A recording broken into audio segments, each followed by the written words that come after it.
What's up there, YouTube? Dizzy247 coming back at you again. Last time I talked to you, it was about getting ready for boot camp.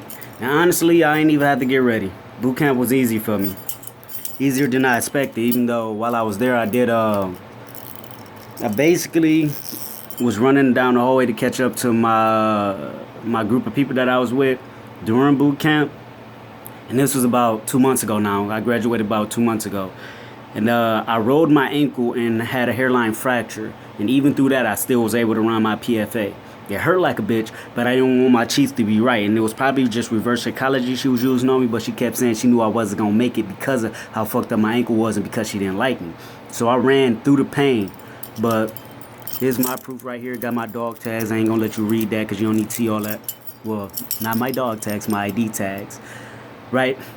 But after boot camp, I went to Pensacola, Florida, like us who in the APAC program do. I was there for about a month, even though our classes were only about 2 weeks long. We had 2 weeks of something called NDOC, and that's when you're getting put into the system of that particular installation. But now I'm in Newport News, Virginia, waiting to get through the NDOC here to be sent off to where my ship is, and that's none of your business. But yeah, I'm enjoying it. I wish my ship was here where I'm at, but it's not. Just know I'm on a good ship. It's the Lincoln. It's a really good ship. One of the finest ships in the fleet, baby. But this is what the dorms look like here in Newport News. It's completely different from Florida. It's a 3-man room, bunk bed. I'm up top, up there. I gotta fix my sheets and my cover. As you can see, my roommate's kind of neat and nice. I'm not that neat and nice. But yeah, here I can vape. I love it. Can vape in Florida. I was back to smoking cigarettes. I'm done with that shit now. But since I last talked to you, I was saying how I needed to get ready for the PFA to graduate out of boot camp. And since then, as you can tell, I've put on more muscle. I've gotten a little bit bigger. Not much, but enough. But what can I say? The PFA for someone my age is a little bit easier, but I did it like someone who's just now coming into boot camp or whatever. For my age, I'm 26. I have 14 minutes to run the 1.5 miles, and I only have to do 34 push-ups and 35 sit-ups. Someone fresh out of high school, they have to do their 1.5 miles in at least 11 minutes 30 seconds. They have to do 55 or 65 push-ups and about 55 to 65 sit-ups.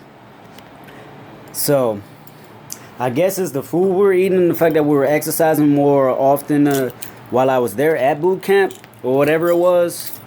But I was able to run my 1.5 miles in 10 minutes 30 seconds, and that actually is above the greatest for my age range. That's above the greatest. The greatest for my age range is 11 minutes and 36 seconds. Well, let me not say the greatest, the best. Okay, here's how it is. Average for my age range for the run is 14 minutes.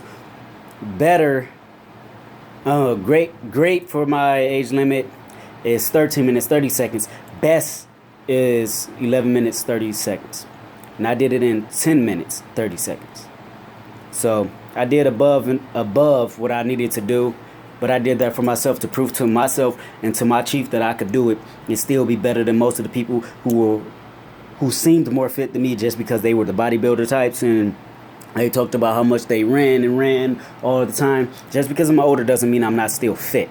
Yes, I'm a little bit out of shape. I'm not gonna lie. I drink beer, I drink liquor, I smoked cigarettes, even though I hadn't smoked for a while. I still did it. And I did other things that I can't speak on because of my agreement with the Navy. But I did 98 sit-ups.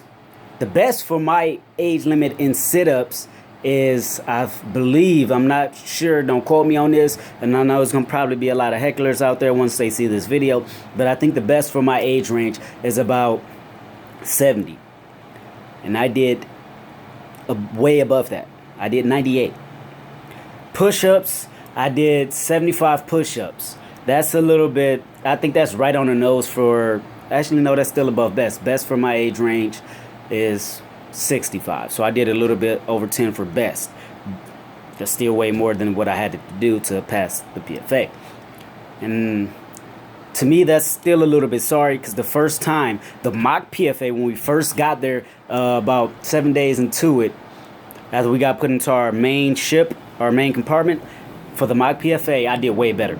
I did 110 sit-ups, I did 80 push-ups, and I did my run in 8 minutes, 76 seconds. I got slower. That's all I seen out of it.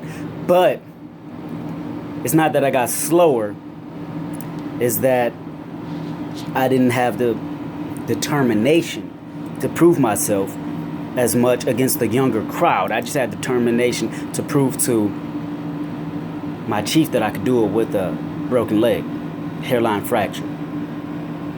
But that's still good for what I was going through. And I'm a red tag. What a red tag is, someone who has sickle cell trace. Not sickle cell, but sickle cell trace. Meaning there's a trace in your DNA that down the line, if you marry someone else with sickle cell, that it's a possibility.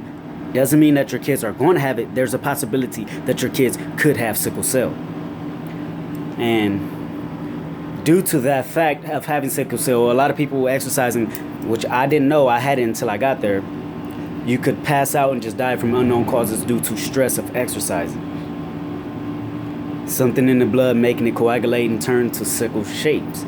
Even with the trace, that can happen. With sickle cell, with actual sickle cell though, you could just die without even exercising, just normal stress, a cut, bleeding, anything.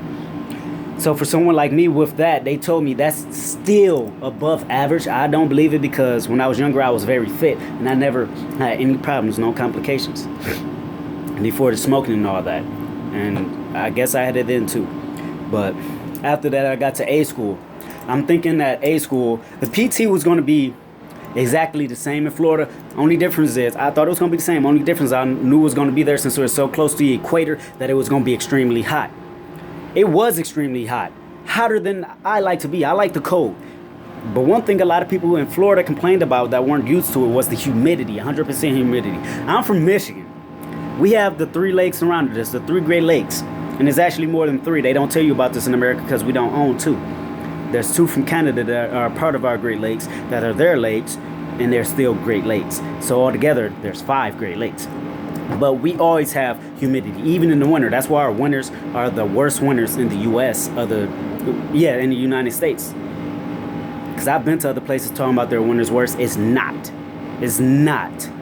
But that's why we have one of the worst winters, because it's the humidity.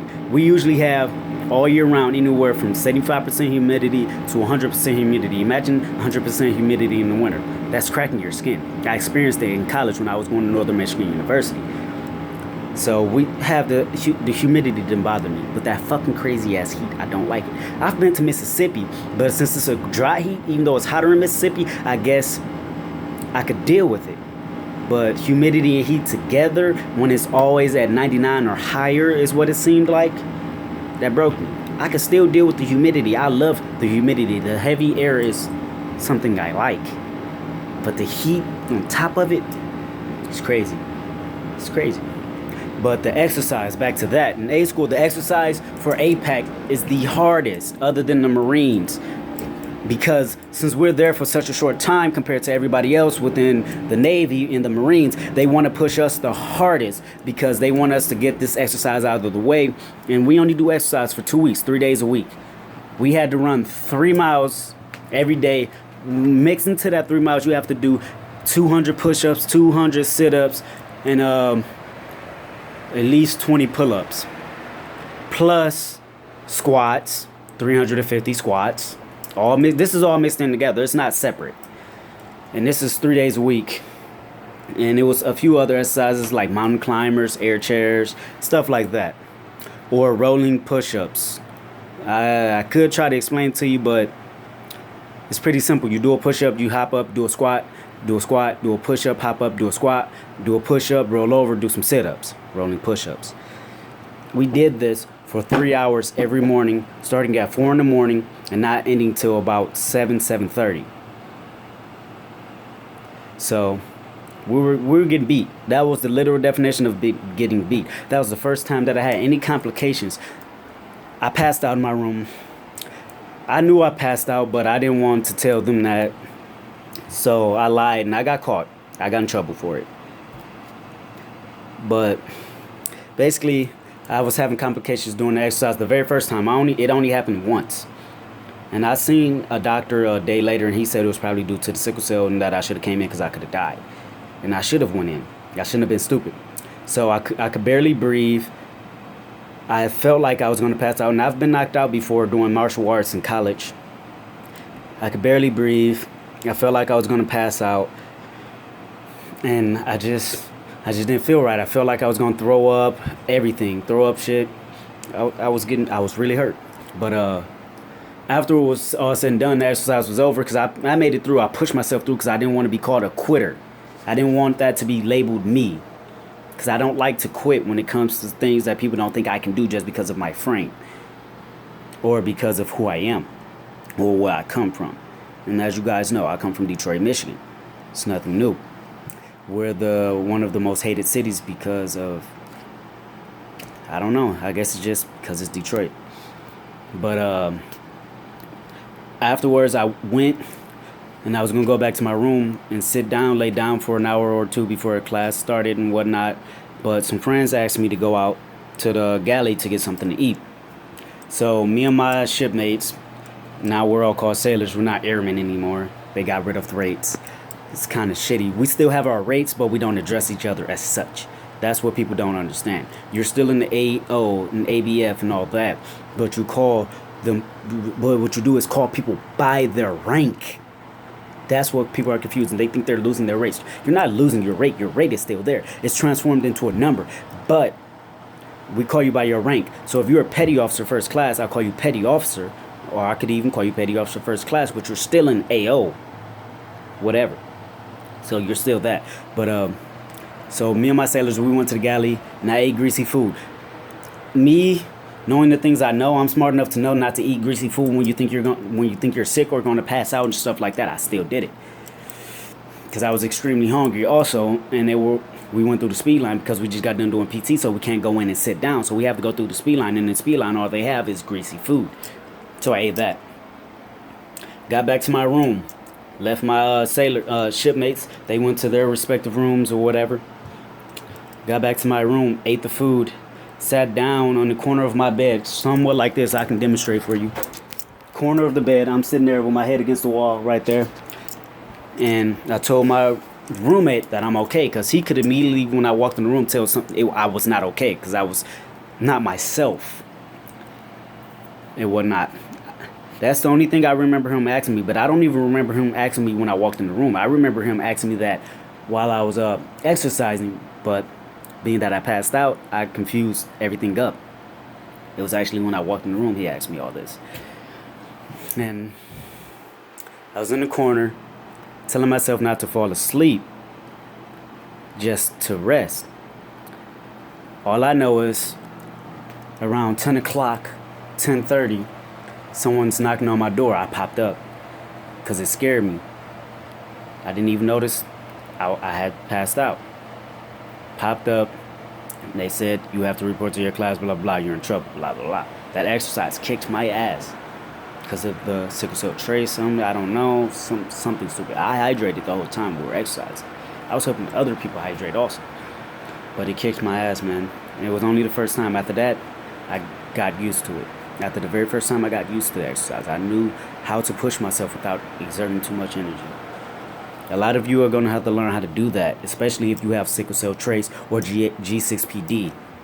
You have to learn how to work your body without exerting too much energy or without stressing your body so you won't pass out like I did. I lied to the teacher and said I fell asleep. I shouldn't have did that. I got in trouble for it. I could have got captain's mast, which is either half a month's pay or just kicked out. He was going to go for me getting kicked out, but he was nice to me. He was generous.